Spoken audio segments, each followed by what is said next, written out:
BP-nya itu 65, sekian, ya. Panjarnya apa namanya itu istilahnya. Setoran haji awal kan sudah ada 25 juta ya. 25 juta ditambah berarti kita harus menambah 40 juta, sekian. Berarti memang selisihnya naik 9 juta ya. Nah, padahal persepsi masyarakat kita itu memang turun itu bukan berarti totalitas BP tanpa BPIH, karena mereka kan tidak paham tentang itu ya. Nah, saya kira memang yang paling harus kita lakukan sekarang ada dua hal. Berusaha untuk melakukan penurunan memang secara signifikan melalui penghematan, pembersihan, segala macam calo-calo dan sebagainya. Mudah-mudahan dalam waktu dekat ini kami bisa menyusun ulang angka-angka yang bisa lebih firm. Dan yang kedua juga, kalau memang sudah tidak bisa lagi ditekan sedemikian rupa, penjelasan kami kepada masyarakat. Masyarakat itu kan sebetulnya kalau diberikan penjelasan pada umumnya bisa mengerti. Ya. Persoalannya kalau kita tidak beri penjelasan, tiba-tiba seolah dipaksakan, itu misunderstanding antara pemerintah dengan masyarakat itu bisa terjadi.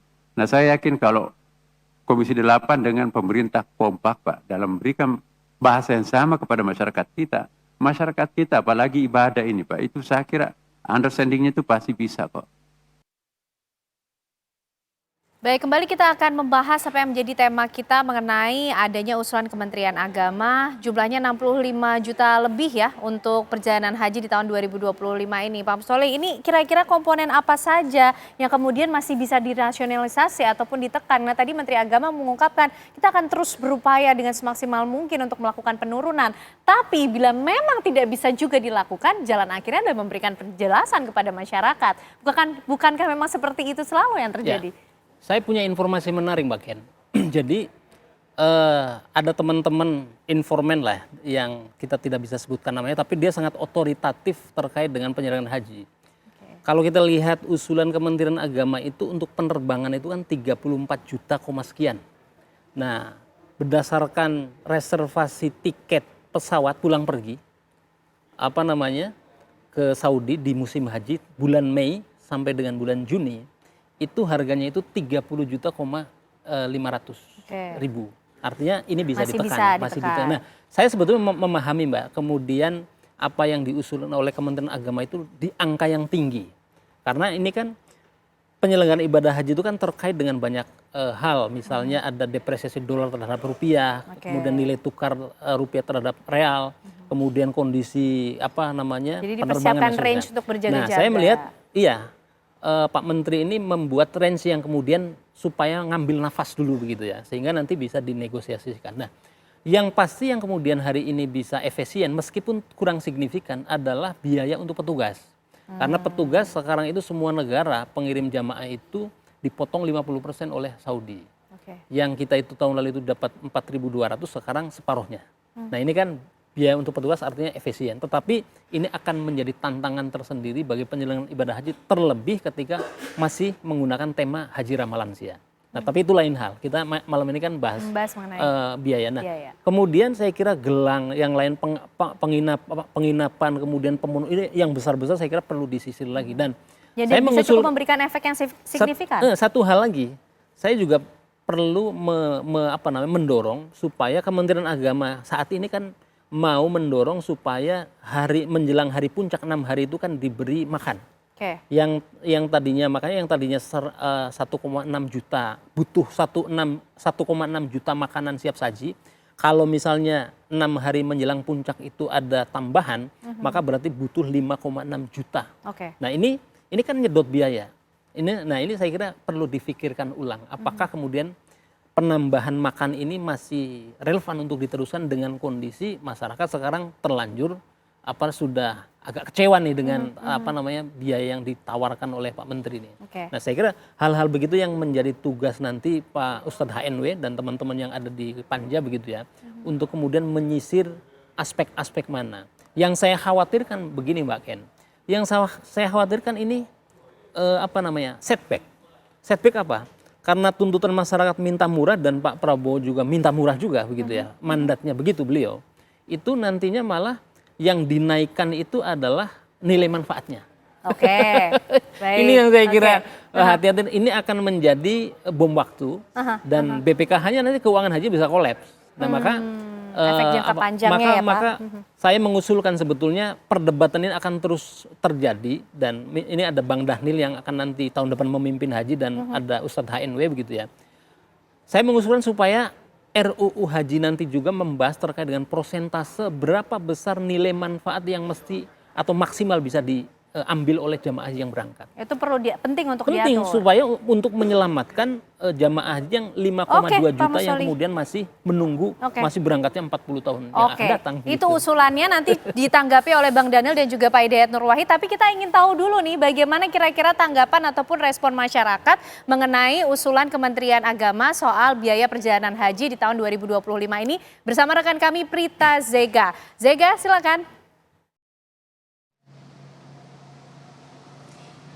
Ya, selamat malam Ken dan juga pemirsa TV One. Memang beberapa waktu lalu tepatnya pada Senin 30 Desember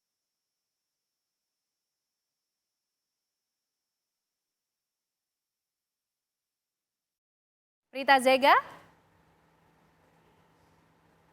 Baik, kita akan memperbarui bagaimana hubungan komunikasi kami dengan Prita Zega untuk melihat bagaimana kira-kira nanti respon masyarakat terhadap usulan dari Kementerian Agama soal biaya perjalanan haji di tahun 2025.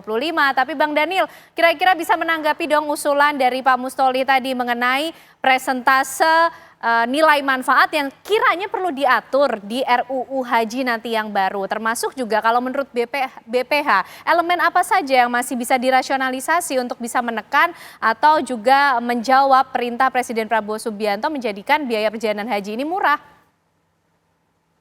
Ya, Mbak Ken, apa yang disampaikan oleh Mas Sirot tadi betul, bahwasannya ada dilema terkait dengan nilai manfaat di satu sisi, di sisi lain ada tuntutan agar biaya haji atau dalam hal ini BP itu menjadi lebih murah.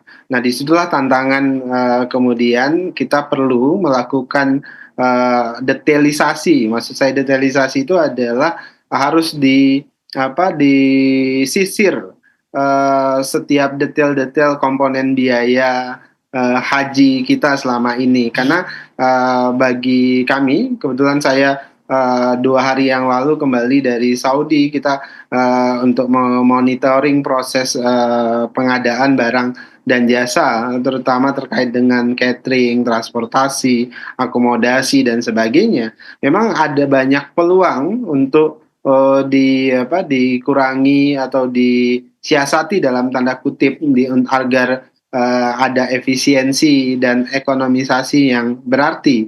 Maksud saya adalah misalnya harus dipastikan transparansi dan akuntabilitasnya jauh lebih baik supaya tidak ada markup misalnya terkait dengan catering, terkait dengan akomodasi. Kan selama ini itu menjadi pembicaraan publik terkait dengan apakah kemudian catering kita itu sudah pengadaan catering kita itu sudah akuntabel atau tidak, kemudian akomodasi kita bagaimana. Nah, itu yang kemudian tentu kami di BP Haji mendorong untuk memastikan setiap detail-detailnya itu diperhatikan agar bisa melakukan efisiensi. Dan ini proses pembelajaran juga bagi kami BP Haji yang akan punya otoritas penuh di 2026 nanti.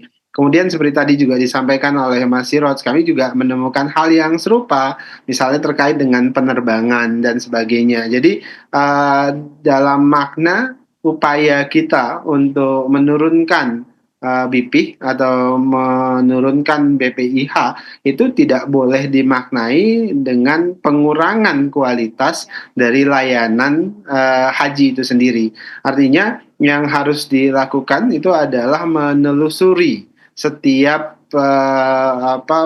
angka-angka di BP dan BPIH itu agar dipastikan bisa dijangkau oleh jamaah kita.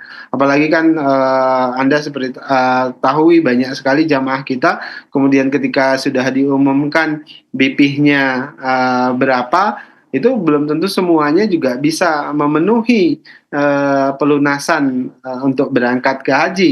Bahkan ada juga yang kemudian jual ladang, jual rumah dan sebagainya. Nah, itu kemudian nanti kita berdebat terkait dengan istitoah dan sebagainya. Tapi yang jelas kita ingin pastikan kalau bahasa Pak Prabowo itu terjangkau dan umat itu bisa beribadah dengan baik. Oke, baik. Tanpa mengurangi atau menurunkan kualitas pelayanan untuk para jamaah haji itu yang menjadi kunci juga. Tapi kita akan masih membahas kira-kira strategi semacam apa sih yang perlu dilakukan. Mungkin juga Komisi 8 DPR RI sudah men-challenge juga. Apa nih strateginya yang perlu dilakukan sehingga biaya haji ini tidak terus mengalami kenaikan ya seperti yang di awal tadi disampaikan oleh Pak Mustoli. Tapi kami akan hadirkan perbincangannya lagi untuk Anda pemirsa sesaat lagi.